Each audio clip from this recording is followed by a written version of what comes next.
This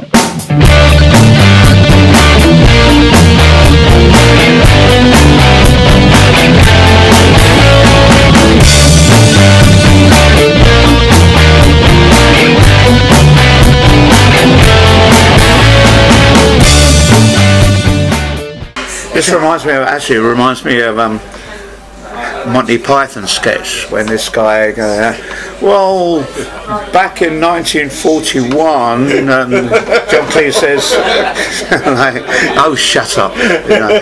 But, yeah, I guess it started with a band called Marauders, and I think, you know, I was in a pub with my friends, and one of my friends said, next band you form, you should call the Subs, as in Subversives. So I said, yeah, well, I've just formed the Marauders.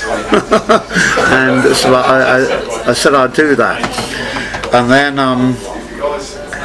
when the Marauders kind of finally split up, got the Subs together, which was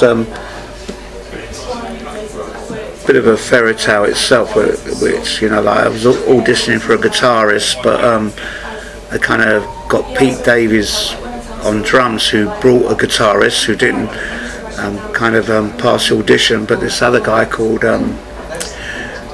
Richard Anderson, and then there was Steve Slack on drums, Paul's younger brother, and we were, you know, we started playing together, and it kind of just gelled, and we were in this kind of little kind of back room of a pub, and everyone from the pub came up the stairs and wondering what this like great new sound had developed was, and you know, and all the girlfriends and wives of all the other guys, you know, who were kind of coming for the audition, started dancing around, and we just looked at each other, and then this is a band. So that was it. It started as kind of Richard Anderson, Steve Slack, and Pete Davies, and that was the birth of the Subs, UK Subversives.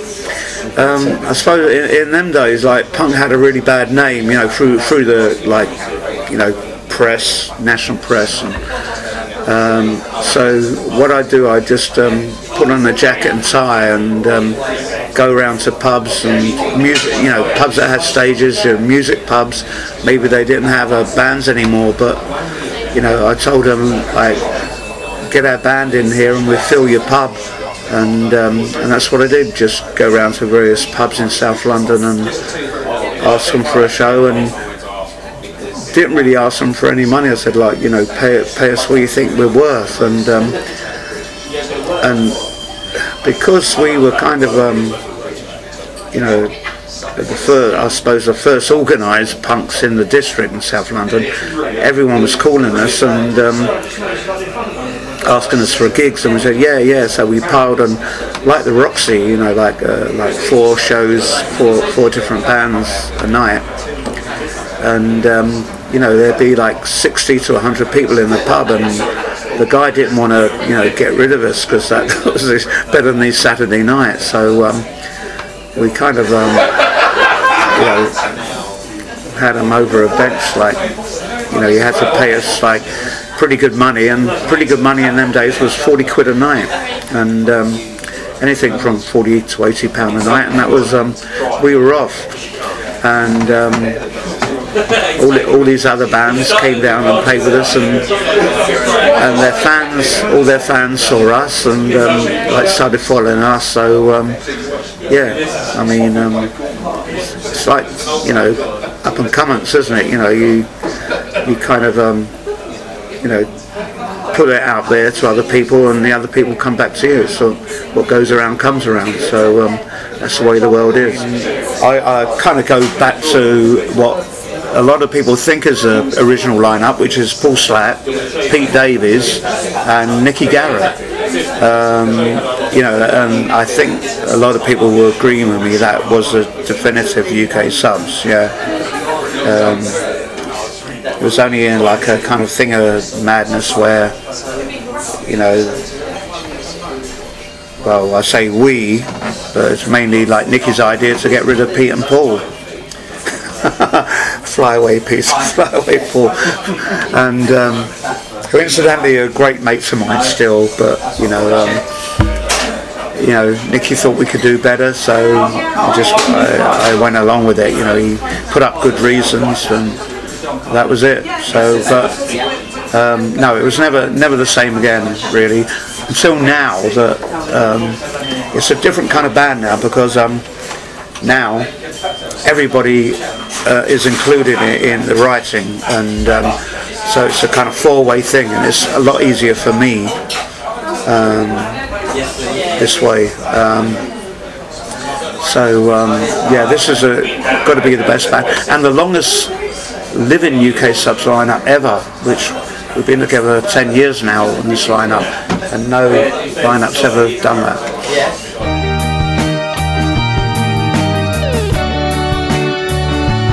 Well, you know, it's a simple thing. At the time, there were about 30,000 record shops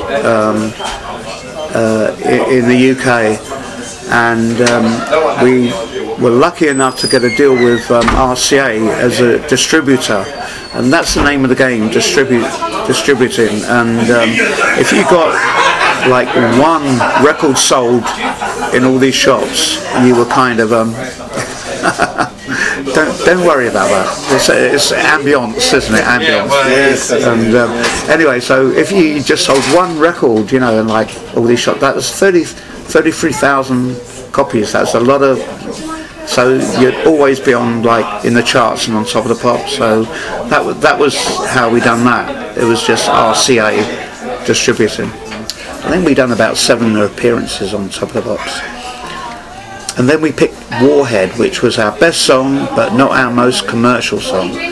And that's when everything, luckily for us, went downhill, because not being on top of the pops and not having these immediate hits meant that we had longevity, because the industry is just like, you know, here one minute, you're away the next, but because we weren't anything to do with the industry anymore, we had longevity. So the industry gave us a big favour. Hope you can edit this. So, you know, all those songs weren't on top of the pops, you know, even more popular, but you know, Stranglehold was, you know, a top 20, so you know, we done all right there. You know, all those songs still go down great in a kind of live show. Yeah, John Peel sessions. I don't know how it came about, but I think it was Pete Davis, our drummer, said like, oh yeah, okay, we'll start from the beginning. We done the Roxy album, the Farewell to the Roxy album, and John Peel started playing just our tracks. He was playing the others, but mostly our tracks almost every night. And so Pete said, like, let's call John Peel and get on the John Peel show. So I did, and John Peel, luckily, was very, very interested, and he loved the band, and even like recommended a studio which we should do our first album. And I mean, in them days, only pop stars done records, you know, singles and albums. So you know, we never thought we'd doing a single or an album. And John Peel said, yeah, like, you know, do a single. If you can't afford to do it, you know, he wanted to pay for it. So we went down to this station, which is Spacewood in Cambridge, and which he recommended, and we done our first single, CID. And then we were looking for a record company, and the first record company we called was City Records. Really interested, because you know, 77 was a big punk explosion. By 78, you know, everyone was interested in putting punk rock out on record, and so we released on City Records, and then we had a product to go on the John Peel show, and that was it. And everything we done, we took to the John Peel show. But I must admit, what we were doing is really using the John Peel show as a kind of demo thing. If you kind of look at the John Peel tapes which were released. We kind of demoed stuff on the John Peel show, and then I'll kind of rewrite the song and put it out a little bit better. So we're using the John Peel show as a kind of demo record, really. But no, it was great. And John Peel and John Walters, I must add, really brilliant people. Really brilliant people. And yeah, can't say enough about it. And I always say, like, it was John Peel that really made us, really. Punk and Take It, the movie. It was like a camera crew, like, following us around, and at the time we were booked. We were booked to do what are those things called when you do university campuses, you know, in Oxford and Cambridge. Rock Goes to College, wasn't it? That's no, a May Ball. We were booked to do a May. We were hired to do a May Ball, and it wasn't the first time we'd done a May Ball. Or I'd done a May Ball. I don't know whether the Marauders. No, even a band before the Marauders. But anyway, so the subs were booked to do a May Ball. So we went up to Cambridge, and I think it was Christ College, Cambridge might have been, and so we drove up and went down this big, like, pathway, like driveway to the university, and then over a bridge where you know, you had a like canal, the River Cam, I suppose it was, and everyone in these punts boating around, you know, these punts, and I am a sucker for boats. I just love boats, any kind of boats, and I can drive any boat. Can't drive a car, but I can drive any kind of boat. But so, you know, as we were there, and we were just, you know, having champagne actually, and I don't know if there was any beer at all. You know, I think these debutantes and all these people like pay like hundreds or thousands of pounds to do these May balls in the college, and anyway, so a little army of our fans, you know, like wanted to get in, and it was a closed shop, you know, and so I managed to get hold of one of these punts, and punts to the other side of the river. Come on, climb on board, guys, come on. And I punt them to the river. There's a few of them more, and I think I went back about 3 times before they kind of knew what was going on, you know, but they didn't really care, these guys, you know, what was going on. So anyway, so I probably got about 30 or 40 kids, you know, like, you know, punks into the university at this May Ball. So when it came to doing the gig, there, I think they kind of they wanted a punk rock. It was what was happening at the time, so they wanted a punk rock band there. And these guys in penguin suits were, if you see the movie, they're pogoing about in their penguin suits, and these punks have got them by the throat doing the stranglehold, you know, and it's great. And it was nothing was put on. It was all spontaneous. It was all, you know, and everyone had a great time, you know. Poor old punks and these like millionaires' kids in their penguin suits, and it was absolutely brilliant. Yeah. And that was, yeah, this camera crew were following us around and various locations and stuff, and it's funny, Julian Temple didn't allow us to kind of bring out the movie, you know, he wouldn't give us a movie, but we actually kind of did manage to bootleg it when it was, someone filmed the film on TV. That was a bad version, but we kind of got hold of a good version later on and sold it. Yeah, thanks, Julian. Well, funny enough, yeah, when it was round cinema, it came out with Scum first, and then Quadrophenia. It was released as a movie, like trailer film, not trailer film, B movie to Quadrophenia. And then it came out again a few years later with Broken Glass, Hazel O'Connor's movie. So, you know, it done pretty well. As a B movie, that is, yeah. By the way, I've got to tell you, not a lot of people know this, but I was asked to write the music for Scum. and it was always my kind of secret ambition to write a music score, but they kind of caught me by surprise and I wasn't kind of ready for it. So anyway, they invited me down to see the rushes to see what I can do, and I thought it was such a powerful movie, it didn't really need a music score. And I said to them, look, this is really powerful, and you know, when you're inside like Ballstall, things like that, there is no music.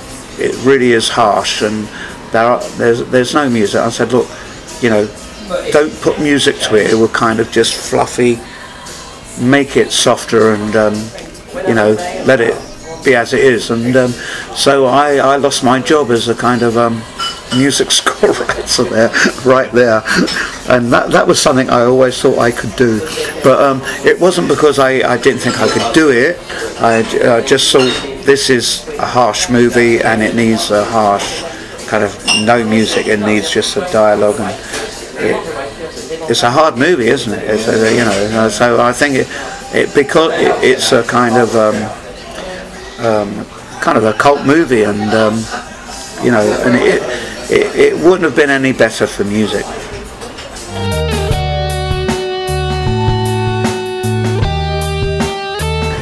Yeah, you could look at it that way.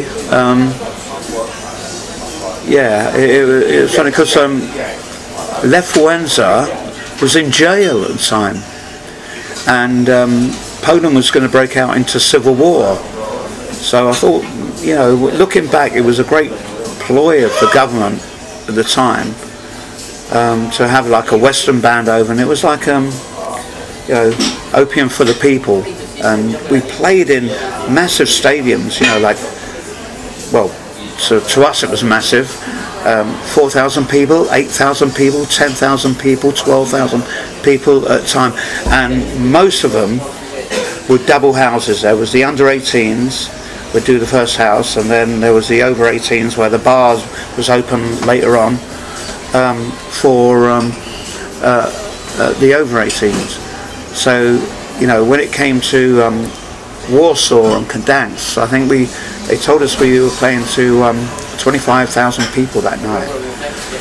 So it's like quite incredible for us. And yeah, I mean, they had the army in there with like not rifles but machine guns as the bouncers, you know. And I'd just like to say that there was a band on before us. I don't remember their name now, but there was a band on before us which was a rising band in Poland, and they were absolutely brilliant band. They had this blonde guy who was like very good looking, kind of like you know, Polish equivalent to Billy Idol, but he was an amazing composer and a pianist, and sat like a grand piano, and it was like kind of Beethoven meets, you know, punk rock, and he you know, they were quite incredible, and I hope you'll be able to like look them up. Something like oh, I can't think of the name. Maybe something like Propaganda or something like that, but they were incredible, and they were as kind of a support band, and they had this army of all their fans dressed in just black and white. So they had these you know, white shirts with black ties and a black jacket, and you know, it's all just black and white. And you know, you see this army of black and white people like just coming to this gig, you know, just thousands and thousands of them, you know, mainly to see our support band. But I guess they could be described as a kind of indie band right now, you know, something like Block Party, you know, that kind of music, you know, but with very piano based. But the gigs were really successful. They were all sold out, and yeah, it was an incredible time. And like I said, Lech Wałęsa was in jail. It was like there was about to be a civil war, and I always say, like, they got us over to save the country from civil war, and there's a lot of truth in that. I did used to say it's a little joke, but there's some truth in that we stopped Poland from having a civil war. Poland.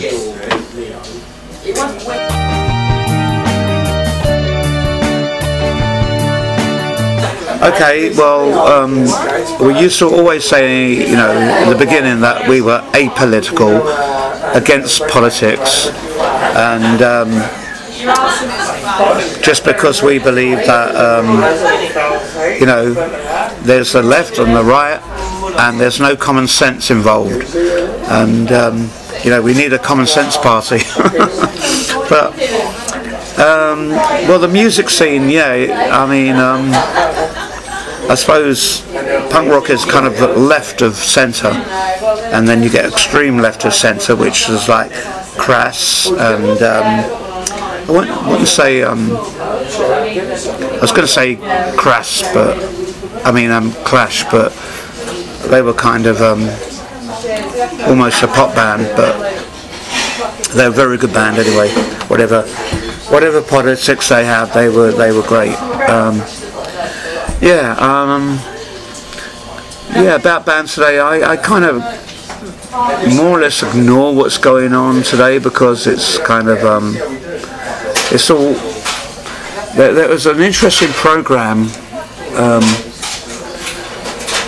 on TV, you know, maybe on the news, which what happened to the X Factor people, you know, after X Factor or The Voice or whatever it was. I don't really watch those programs, but what happened to them afterwards? And it seems like they, you know, you got that they were only in it, you know, they knew this band, you know, the band called so and so, or you know, earning loads of money, and they thought they could do the same thing, and that was their thing. They, you know, they weren't really into the music. They were just into.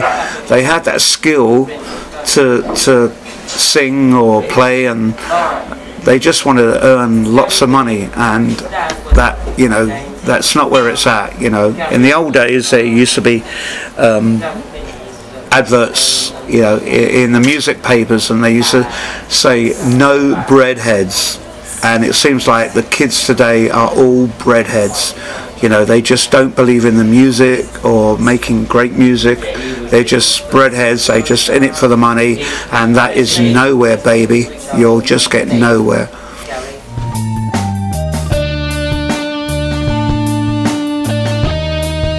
Well, there I was in the studio, all on my own, pressing the button, getting the track back. I already tried to write 2 songs on Alvin's great piece of music. I deafen you. Sorry. And Alvin wrote this great bit of music, but it was quite unusual. It was kind of close to rock than punk rock, and I was trying to write.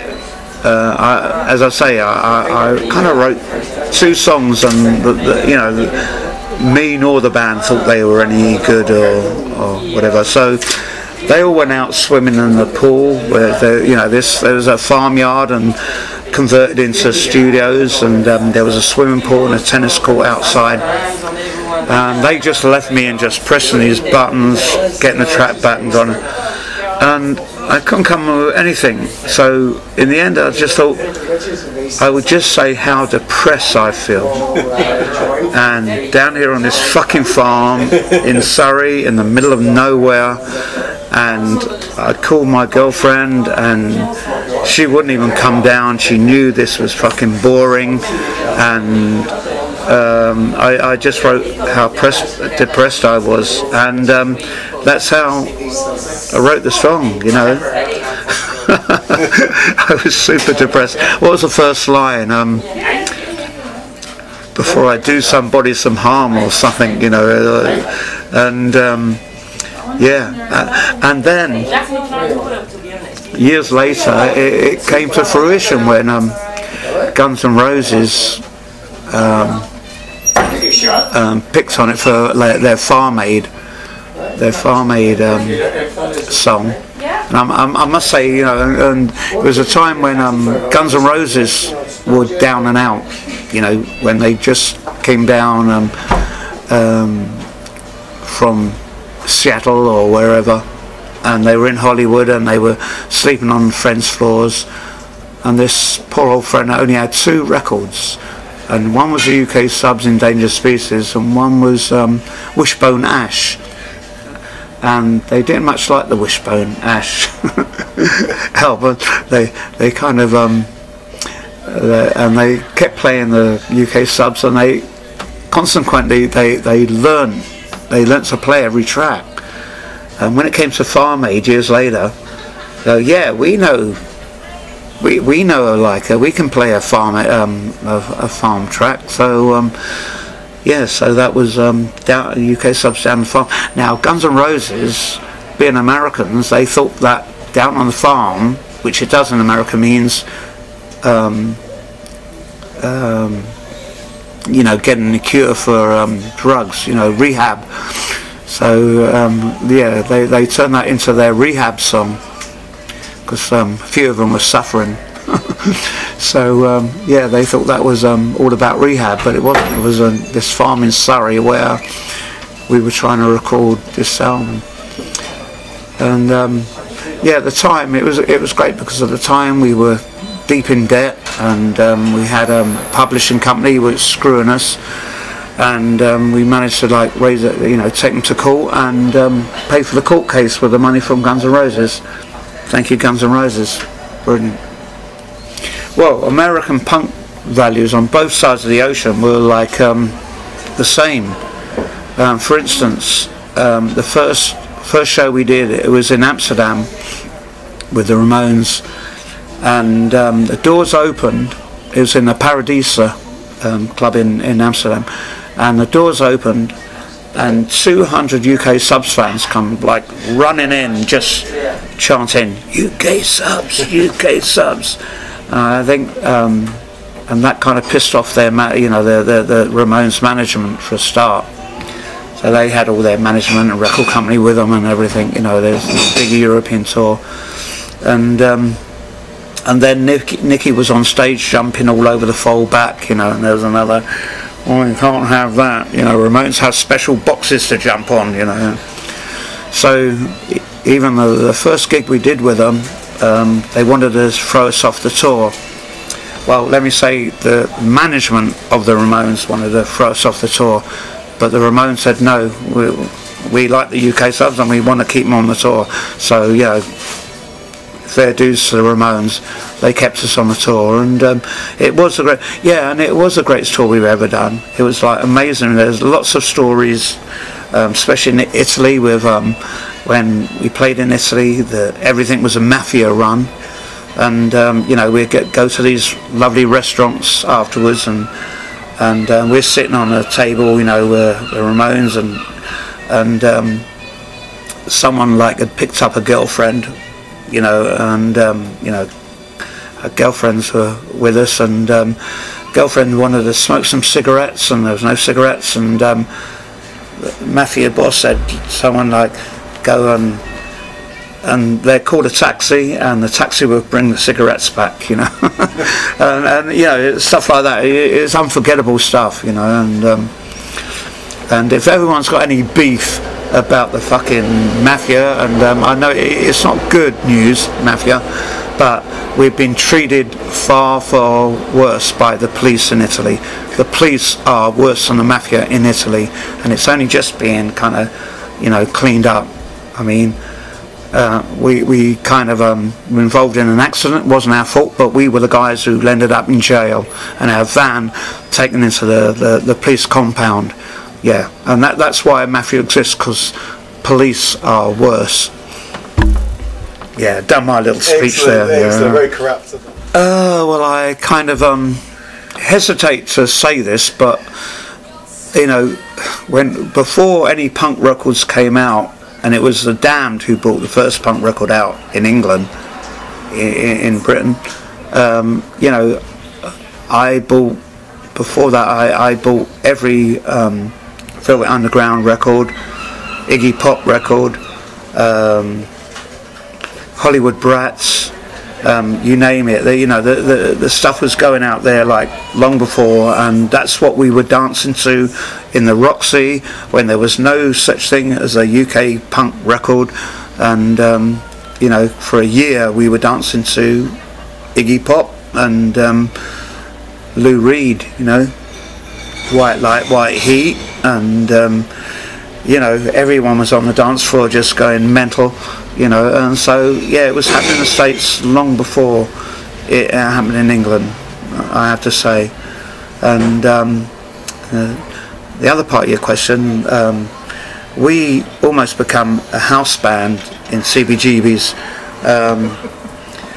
I think we played there every year until we got like too big to be in there. And let me say, CBGB's is only a very small club. It's like a corridor, but the bogs downstairs are as big as a club. It's the whole basement. So we broke box records. I think of Patti Smith, probably got 600 people down there. We got 825 people down in CBGB's, and if you ever go there, you can't, they must have been on each other's shoulders. And then the Jam came up after us and broke that record, so I don't know how many they got in there, but and once I saw Spinal Tap. That was the only gig they ever done at the time, and they just played CBGB's and then one gig in the West Coast somewhere. But I couldn't get through the front part. I couldn't get to the bar. Spinal Tap played there, and it must have been far worse when we played there. Yeah, we played there so many times, so much so that Hilly the manager let me have any t-shirts that I wanted for free. He'd just say, and then you go next door to the kind of the little jazz cafe where they put up all the t-shirts and stuff, and yeah, I mean I get a $200 worth of t-shirts and all kinds of hoodies, every kind of stuff, even underwear for my wife, and yeah, good old Hilly let me have it all for free. I offered to pay, but he wouldn't let me pay. So yeah, I mean we'll always remember CBGB's, and because we done good for them. And let me say, there was I can't remember his name, he might have been called Frank, but there was a lighting engineer and big great biker, and he come up to me and go, Charlie, how would you like your lights? Very kind of gay, this huge bike was gay, and it was brilliant, and I told him, we don't like white lights, you just do what you want, have fun, and yeah, there's huge sound system, little club, kind of almost like only twice as like this but longer, and the gig was down there, and great place, great, absolutely great place.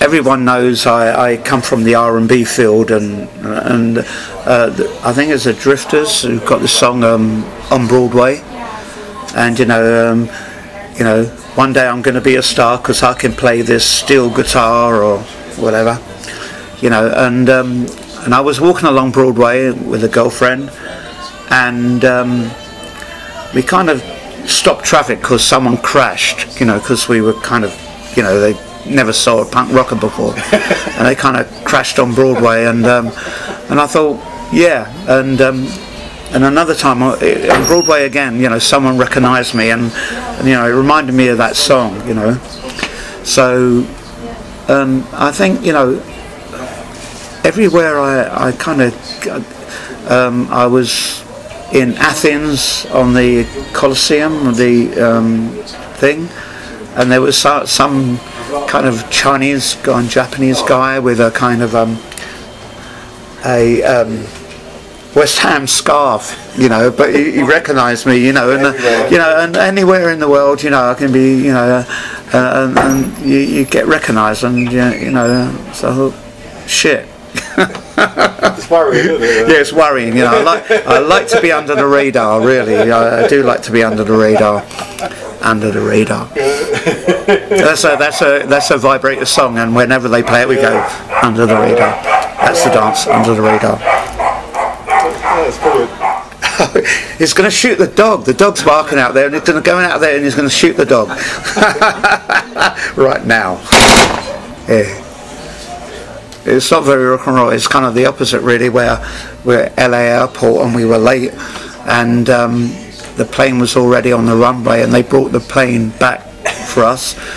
And but Anti-Nowhere League will vouch for that. They were on the same plane. And this is it, when you get like you know, a pilot, the engineer navigator could be a subs fan, and let's bring the plane right back and get them subs on, you know. And yeah, I mean, and one of our drummers is now a airline pilot, you know. So it's a small world, you know. But yeah, but getting back to most punk, okay, being thrown out of clubs with a gun to your head, you know, that's kind of pretty outrageously punk, you know. You know, where, yeah, I mean, all this stuff like happens in America, although the gun situation, it's happened in America and it's happened in Spain. Yeah, another thing where we're in a kind of RV, you know what our RV is,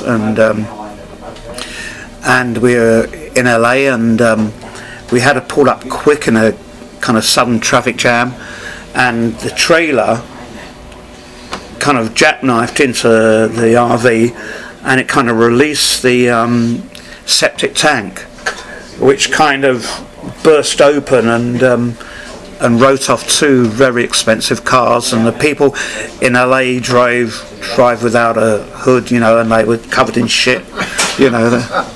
That was horrible. You know, everyone was looking out. I didn't even want to look out the window and see it. It was that bad, you know. But yeah, and that oh god, yeah. Nicest thing is going to gigs where I'm diabetic and I have to like drink Pilsner. This is close to Pilsner beers, and so our rider doesn't have a Pilsner beer. Well, it does now most of the time, but back then didn't have Pilsner beer. And I sit at the bar and have to buy my beer from the bar, and yeah, and fans would offer to buy me a beer. That's a nice thing, you know, and you get to talk to the fans and, you know, be with them, because we don't consider ourselves rock stars and being any cut above anyone else. So yeah, it's nice to talk to our fans and get first hand, you know, what kind of stuff they like and how they like it, and we take notice of that. And you know, at gigs, a lot of people come up to us and say, "Oh, are you going to do this number, this number, this number?" And we kind of make a mental list, you know, and so we just kind of go by that a lot. And that, I think that kind of, you know, there's a lot to do with popularity. We won't go and just, we've got a new record out and we're going to promote this new record. You know, fuck you. You know, you don't exist. You know, like, we always listen to our fans and say, you know, this is what they want, and we'll only do, instead of doing the whole album, we'll do, you know, just a few songs from the new album. We won't like Hock try and sell the new album by doing it all, you know.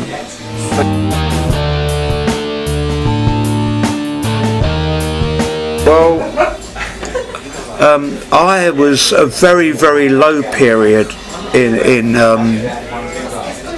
the subs, but we were still doing these like 9-10 week tours in America, and we took the whole, it was the record company with I'm trying to think what In Action was a double live sleeve, and and the drummer, Rab Verbeef, who was our drummer, Scottish guy,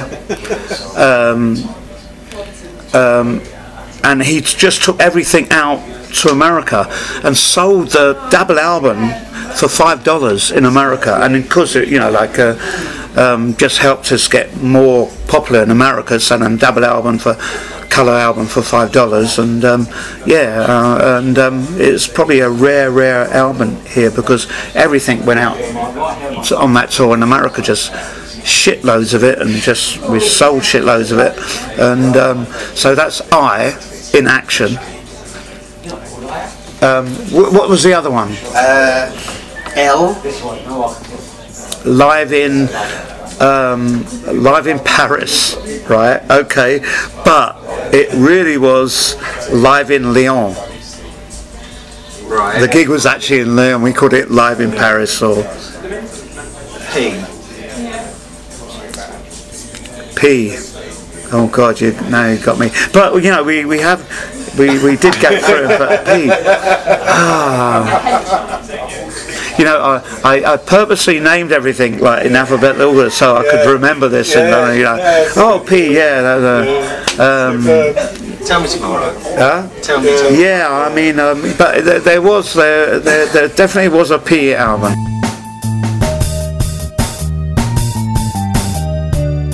I kind of chatted up. Well, I thought I was chatting up this girl in the Music Machine, when, you know. And she's a lovely Scottish girl, lovely girl, really, and she was, you know, she was a lovely, really, you know, genuine, lovely girl, really, you know, but she was a prostitute. And I didn't know at the time, you know, and I had her pimp come and threatening me later on, you know, wanting the money, you know, because I was with her, his fucking, you know, who this shit thought, you know, it was his slave, you know, and I had to pay him, but I didn't. He did threaten me, and I didn't. Anyway, so but you know, I can't remember her name, but she was a lovely girl, and we'd never know she was a prostitute, but it was kind of based on that idea, you know. Okay. And let me tell you about another kind of stranglehold, right? This is another question, right? All right. Who was the girl? We're out of time. No, I know. I just want We're to out of time. Yeah, we are. Okay. With about 3 minutes left of Quick. E180. Right. Okay. Who was the girl that inspired Stranglehold? Because Oh, right. it took me ages to Okay, realise well, it's a that girl it's called love song. Bonita. She was 13 years old, and she was like really beautiful girl. At 13, she could have been 24, but the thing is, I was friends with her mum, and Bonita confided in me she had a crush on Pete Davis, our drummer. And she had this crush on Pete, and I don't know if Pete even knew anything about it, but that was the inspiration for the song. And now when I play Stranglehold on acoustic guitar, like I do now, I always put, "Oh Bonita, you're oh so sweet." Not, she's only 13, you know. And one day we might meet Bonita, who will probably be about 60 years old now. Yeah, Urban Dogs are going to do, you know, last album was very acoustic, and the next album's going to be very noisy. That's all I can say. It's going to be like a real rock on, you know, want a world wear kind of groove, you know, really rocking groove.